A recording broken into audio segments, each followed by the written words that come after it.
Cheikh Diarra, pour moi, dans ma tête à moi, c'est d'abord quelqu'un qui est né, qui a grandi au Mali ici, qui est d'abord un cultivateur. Parce que beaucoup de gens ne savent pas. Moi, à l'âge de 9 ans, il a fallu que j'aille cultiver les rizières de mon père pour nourrir ma famille. Parce que c'était le moment des indépendances. Et moi, mon père avait été arrêté, ainsi que son petit frère, et envoyé à Kidal.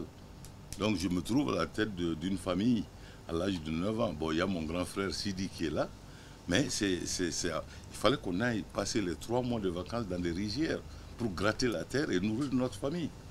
Et ce n'était pas facile dans une période où, n'est-ce pas, il y avait ce qu'on appelait les miliciens. C'était une période où les gens se dénonçaient les uns les autres parce que c'est un système socialiste, communiste façon. Alors donc, ça c'est Cheikh Modibo Diarra. C'est votre base. Ça c'est moi. Celui qui vraiment a appris à travailler depuis le bas âge pour s'occuper de sa famille. Et l'autre Cheikh Modibo Diarra, c'est celui qui est un éternel optimiste. Je suis sorti de cette expérience sans aucune aigreur. Parce que imaginez, j'ai quand même grandi dans une ville qui n'est pas aussi grande, où à l'âge de 9 ans, mes propres voisins que j'ai connus depuis des années, pour des raisons politiques, sans crier holà, viennent à midi mettre le feu à ta maison et amener tes parents dans le Grand Nord. Mais cela ne nous a pas laissé aigris. Ça ne nous a pas empêché d'aller à l'école, d'étudier, même si on n'avait pas autant d'amis que tout le monde. Bon, ça c'est aussi un autre Cheikh Diarra qui a pu étudier, que Dieu a fait que je ne suis pas sorti de cette expérience-là aigrie. Et du fait de n'en être pas sorti aigri, cela m'a permis de continuer à étudier et connaissant la valeur intrinsèque de la discipline, parce que quelle que soit l'intelligence qu'on a et la rapidité avec laquelle on apprend des choses, il faut aussi de la discipline, n'est-ce pas? Donc il y a tout ça qui a fait que bon, les études ont marché. J'ai pu faire des études en France, des études un peu plus avancées aux États-Unis. Quand j'ai fini de faire ça, j'ai commencé à enseigner à l'université quelques années. Je suis allé au centre de la NASA, le JPL, le Jet Propulsion Laboratory, bien que j'ai des compatriotes ici qui ont sorti des papiers en disant que je suis un grand bluff et que je n'ai jamais travaillé là-bas. Croyez-moi, si vous allez là-bas, vous allez voir, vous dites aux gens qui a conçu les manœuvres de navigation de la mission Magellan, de la mission Ulysse au pôle du Soleil, de la mission Galileo pendant une période pour Galileo, mais de la mission Mars Pathfinder, Mars Observer d'abord, qui a explosé juste quelques jours avant d'arriver, et finalement le Mars Pathfinder, mais dans sa phase de conception. Parce que pour chacune de nos missions, nous avons une phase de conception. Nous avons une phase qu'on appelle la phase interplanétaire, quand on lance ça jusqu'à ce que ça arrive à sa destination. Et une fois que ça arrive, il y a la phase de mise en orbite ou d'atterrissage, et ensuite il y a la phase d'opération. Et à chacune de ces phases, il y a des équipes différentes qui se font. Et vous, c'était la navigation, c'est ça, c'est le fait que ça arrive? Moi, c'est toujours la navigation, mais pour certaines missions comme Magellan, j'ai fait la navigation au niveau de la conception. Au niveau de la phase interplanétaire, j'ai fait la mise en orbite et pendant les opérations aussi jusqu'à la mort de la sonde. Pour Galiléo, j'ai pris ça à un moment où ça devait rencontrer pour la première fois comment on appelle ça encore? Pas une comète, une astéroïde, Gaspra. Voilà, il y avait 2 astéroïdes, il y avait Gaspra et Aïda.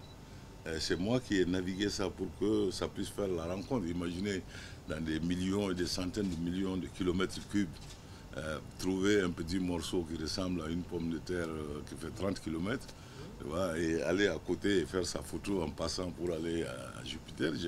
Ça, c'est une phase que j'ai faite pour la mission Ulysse que nous avons fait avec l'Union européenne, l'Agence spatiale européenne.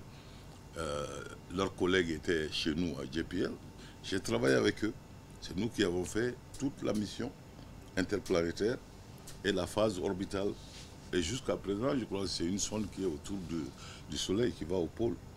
Et pour la mission Mars Observer, ça aussi c'est la phase de conception, la phase interplanétaire, et ça a explosé juste 4 jours avant qu'on arrive.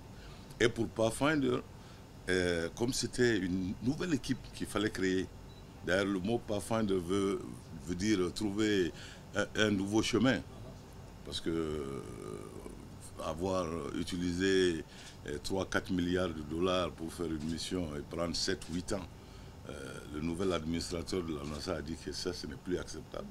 Il est venu avec une philosophie qui disait faster, better, cheaper. Il fallait faire les choses plus vite, les faire mieux et les faire moins cher. Et pour tester ce concept, Pathfinder était celui qui testait ce concept nouveau.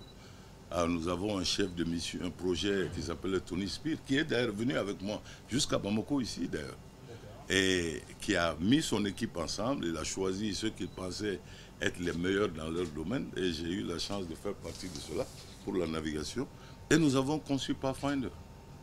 Et pour concevoir une mission, il faut d'abord faire la trajectoire, la faire voler plusieurs millions de fois, mais de façon, comment dirais-je, théorique sur ordinateur, pour voir les déviations qu'il y a dans les différentes trajectoires. Et c'est à partir de tout ça qu'on arrive à déterminer son besoin en carburant, et donc qu'on conçoit même, comment dirais-je, le réservoir. Alors donc la navigation d'une mission, elle est faite dans un premier temps au niveau de la conception avant même qu'elle ne soit lancée.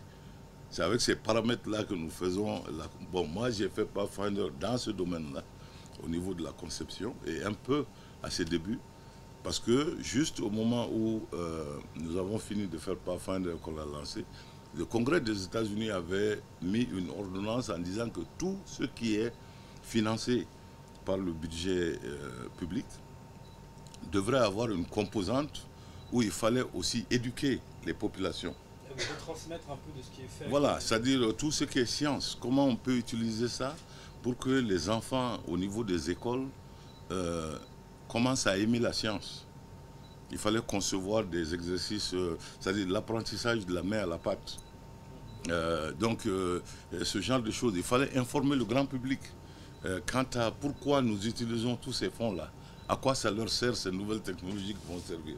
Comment est-ce que ça fait avancer l'industrie américaine qui va créer des emplois et où il y aura des impôts qui seront payés, qui vont être utilisés pour faire des routes.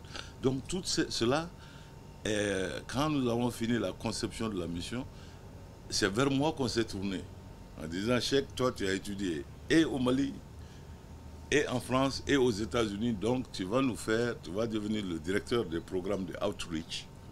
C'est-à-dire, outreach, c'est vraiment aller vers tout ce monde-là. Voilà. Alors donc, j'avais une équipe, une panoplie des meilleurs enseignants aux États-Unis qui étaient là. Et à chaque étape de la mission, voir quels sont les éléments que nous pouvons utiliser sous forme de livres pour les classes, les écoles, à différents niveaux, pour les éduquer.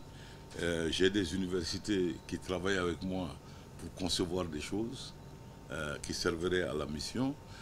J'ai le grand public pour lequel j'avais fait des maquettes de la mission, de façon à ce que chaque ingénieur qui voyage amène une de ces maquettes avec et les présente. D'ailleurs, je l'ai amené à Megève et en France pour que les gens voient.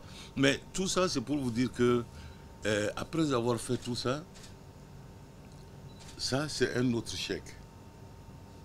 Quelqu'un qui a travaillé dans une équipe, mais pas n'importe laquelle des équipes. Parce que même au sein de la NASA, les 10 centres d'excellence que nous avons, la NASA est divisée en 10 centres d'excellence. Parmi ces 10 centres d'excellence, j'aimerais vous dire, si vous rentrez sur le net, que JPL est top. Nous sommes à JPL, d'ailleurs c'est pour ça que tout ce qui est interplanétaire, c'est à nous que ces missions sont confiées au sein de la NASA. C'est nous qui faisons tout ce qui est interplanétaire.